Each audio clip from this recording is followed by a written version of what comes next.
এত গরমে আর রান্নাঘরে বেশিক্ষণ থাকা যাচ্ছে না, তো সেই কারণে সারাদিনের পর এসে গরমের মধ্যে বেশি কিছু রান্না আমি করিনি।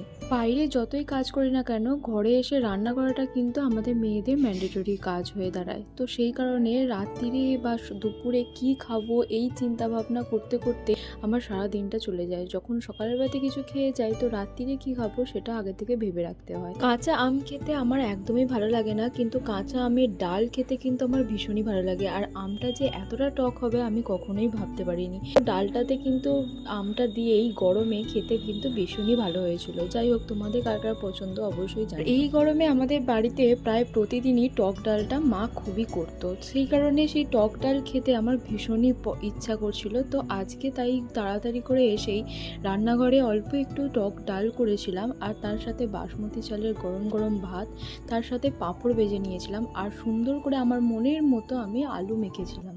মাঝে মাঝে এরকম হালকা ফুলকা খাবার খেলে মন্দ হয় না। তো যাই হোক, আজকের ভিডিওটা কেমন লাগলো অবশ্যই জানিও।